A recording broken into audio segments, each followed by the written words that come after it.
How do we approach diagnosis from a Lacanian psychoanalytic standpoint? That's what we're going to talk about today, and the answer to that question is Lacan's idea of subjective structures. So we're going to spend a little bit of time elaborating on what these subjective structures are and why this provides us with a paradigm, a way of thinking about diagnosis, and importantly also a way of directing clinical work, which is very, very different from the checklist tick box approach of something like the Diagnostical Statistical Manual of the American Psychiatric Association. So we're going to do that. My reading recommendation for this is Bruce Fink's invaluable text, A Clinical Introduction to Lacanian Psychoanalysis. This book will permeate and lessons from this text will permeate a lot of what we're going to say today. And I suppose maybe the first point we should stress is that one of the oddities of how Lacanian psychoanalysis has become written about and popularized in the English-speaking world is that questions of diagnosis and questions of structure, whilst obviously foregrounded in explicitly clinical texts, have not often been foregrounded in quite the way they should have been in much of the secondary literature.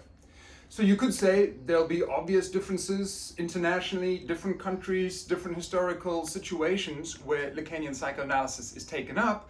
But I think one of the after effects of Lacanian theory being important in cultural studies, literary theory, particularly within the United States and Britain, is that for many people who are good at using various aspects of Lacanian psychoanalytic theory, they're not necessarily referring frequently back to structural questions. And with reference to the clinic, with reference to actual clinical psychoanalytic work, those questions should be elementary and should be basic and should be foregrounded wherever possible. So let's just make that historical comment. And then we can start to break down the basic three structural areas that, from a Lacanian standpoint, exist. And perhaps the thing that strikes many viewers as immediately somewhat astonishing about this is that given the seemingly endless proliferation of different modes of psychopathology, different personality disorders, different types of psychological suffering as enumerated in texts like the Diagnostical Statistical Manual, it seems kind of surprising that Lacanians have this rather a minimal, at first glance, breakdown of three basic categories. So we'll say a little bit about that, but first of all, let's see what they are. We've spent some time in earlier lectures trying to talk about the key mechanism of defense that characterizes that's repression, that characterizes neurosis, and trying to differentiate that from foreclosure, which is the key defensive mechanism or mode of negation that characterizes psychosis. And you can see some of this coming back here, where I've tried to diagrammatically represent the three basic categories of structural categories in Lacanian psychoanalysis. So here we have neurosis, we have psychosis, and we have perversion. Neurosis, psychosis, and perversion are the three basic categories of a diagnostic system in Lacanian psychoanalysis. And the reason, you could say, why do you so prioritize neurosis, psychosis, and perversion? Surely there's many other things. What about a narcissistic personality disorder? What about depression? Why aren't these other important concepts, which you could say, certainly in the case of narcissism, is psychoanalytic, you see it in Freud, why, Lacan, do you prioritize these three, neurosis, psychosis, and perversion? Lacan's answer is, well, the reason that those three are prioritized and not others, because you could start to say, why perversion? Like, I've run a clinic for many years, I haven't seen very many perverts, but I've seen quite a few neurotics, so why the three categories? Isn't that cutting up the cake in rather odd ways, in rather unequal portions? Lacan's response to this is that there's a good reason that there are those three categories. There's a long history within psychiatry where the differentiation between neurosis and psychosis has been affirmed and returned to. Lacan continues that. But his basic answer, and this is really crucial to trying to gain a sense of what these clinical structures, these structures of subjectivity are, is that there only are those three because each of them is based on a particular mode of psychical defense. A mode of psychical defense, or as it's sometimes articulated, a fundamental mode of negation that is exemplified in a structure and in a person's life. So just to make that clear, the foregoing assumption is that any human subject at any time, let's risk a massive universal generalization, will need some mode of psychical defense, some way of responding to the difficulties, the awfulness, this traumatic elements of everyday existence. Funnily enough, at the time of this filming, I've been watching Chernobyl, and Chernobyl, the HBO show, where this horrendous disaster starts taking place, it's almost as if you can see in all the key characters, everyone wants to somehow negate or deny or repress or suppress or put to, like they're not able to accept, and I suppose who would expect them to be able to, they're not able to affirm, to accept the full horror of what is happening.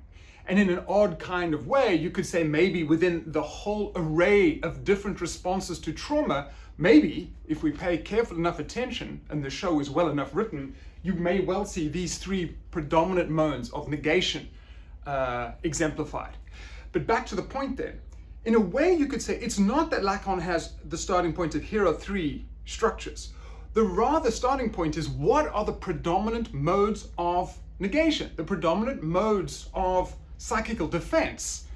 And those predominant modes are not just simply repeated in many ways, they start to become, if we were to borrow a term from phenomenology, just to exemplify what we're talking about, they become the subject's way of being in the world. So it's not just that there's like an array of different defenses and mechanisms that one picks from nilly-willy. It's rather the case, that's willy-nilly by the way, not nilly-willy, but whatever. It's rather the case that what it even means to be a subject is that we tend to find ourselves and we tend to have a kind of portfolio, an array of responses to the world, which is fundamentally repressive, foreclosive, or disavowal. So those are the three modes, right? Neurosis, we have repression. Psychosis, we have foreclosure. Both of those we've discussed in some previous lectures. And in perversion, we have disavowal. We should also note that this tripartite, three-part system is based on Lacan's rigorous repeated readings of Freud. Now let's anticipate a question. One question that could be posed at this stage is, well, surely the subject could pick between those different modes. And surely that in some cases we'll see a neurotic subject who uses disavowal. Okay, you know, as is known, disavowal is this relationship. Yes, I know very well that this is the case, but I choose to believe this, the contrary thing nevertheless. Is that really structural? Well, here's the idea. The idea is it's not that there's a subject who pre-exists who simply takes on foreclosure, or a subject that pre-exists who then takes on disavowal as their main portfolio, their main structural mode of being in the world. Rather, it is the case that you have, let's say, a pre-subject, an entity, an individual who is, as it were, coming into existence within the world, and their mode of defense is part of and constitutive of the type of subject they are going to be. So I try to note that here in the blue writing. Structures come before the subject. It sounds counterintuitive, it sounds odd, but this is the argument. The structures come first, or more precisely, the mode of defense comes first. And if the organism is, as it were, an organism that is fundamentally reliant or constantly repressing, constantly foreclosing, that then means that that pre-subject, that person will go on to be a psychotic subject. Structure is not added on to the subject. You become a subject through your mode of defense. You become a subject in the first place because foreclosure is how one deals with the traumatic, the unfortunate, the troubling aspects of your reality. So that's quite a hard thesis. It's not simply that one adds on a little defensive mechanism to oneself. Maybe you could argue that later in life there's a little kind of modicum, a variance of additional little defenses that one utilizes, and that becomes particularly indicative of the person. But the Lacanian thesis is stronger. The Lacanian thesis is that the kind of subject you are is already defined by whether you utilize repression, foreclosure, or disavowal. So let us just note one more set of comments, and then we'll wrap up for this short mini lecture. One could start to say then, well, okay, let's hear more about this. And in subsequent lectures, we will do the breakdown of various subcategories within these major structures. But the answer or the critique could be, okay, this is interesting. Maybe to give you the benefit of the doubt, Lacan, this is elegant. We don't have this ongoing list of multiple different types of and ever proliferating disorders and so on and so forth.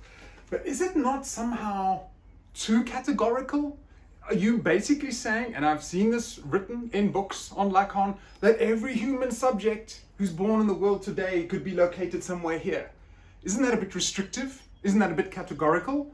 So this is an important question I think we need to respond to, because you could also say, in an era such as our own, where politically we're becoming so tired of restrictive, objectifying labels, could you not argue that this is kind of an objectifying system?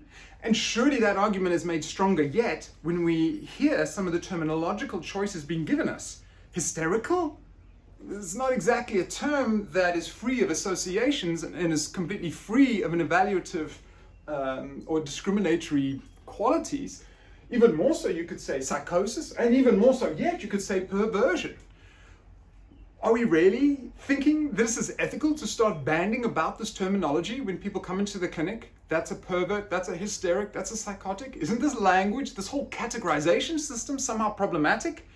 Well, that is indeed a question that we need to return to. And perhaps that's what we'll try to focus on in our second lecture.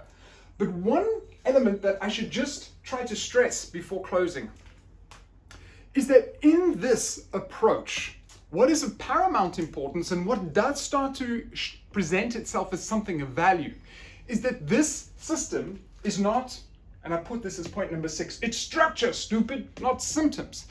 Trying to do my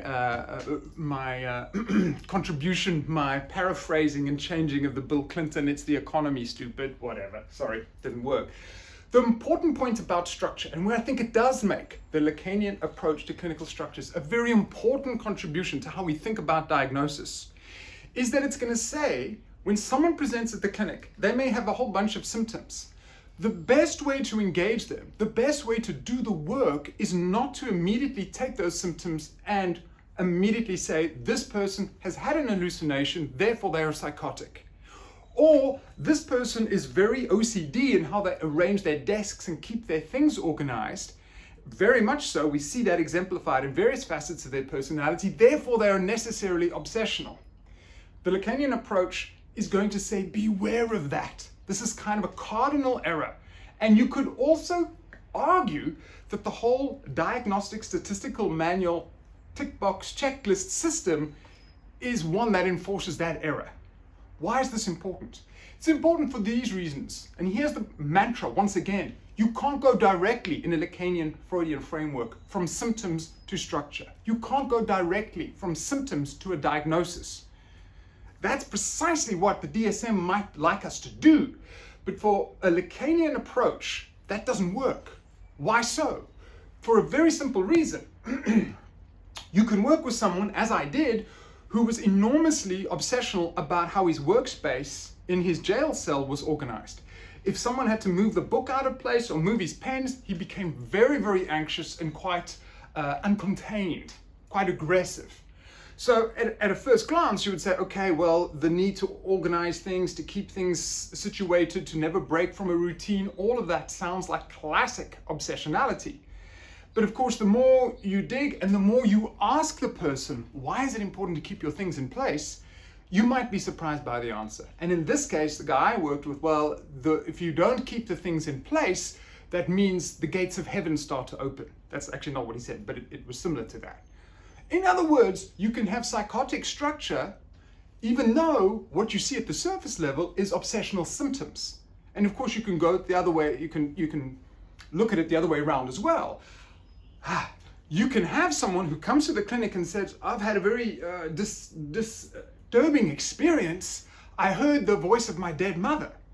Now, of course, if you're a less than nuanced clinician, you're already thinking heard, hallucination, maybe there's more hallucinations. Hallucinations generally mean psychosis, so we're dealing with psychosis.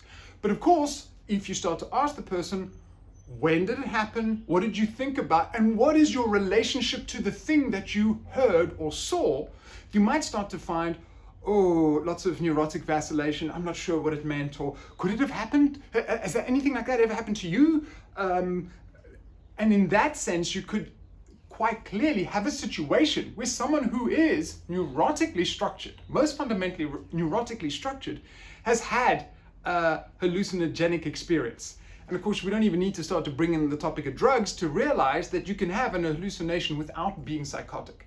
So once again then, just to reiterate the point with which we will close, you don't go directly from symptom to a diagnosis, from symptom to structure in a Lacanian framework. And that, I think, is one of its strengths, because you could say one of the strengths of thinking about structure is that you don't read, as it were, literally or too directly, simply about a bunch of symptoms that then give us this sense of psychosis when someone might not be psychotic, or neurosis when someone may not be neurotic. Rather, one attempts to find the structural regularity, how the subject is oriented in their very mode of being in the world within one structural designation rather than another.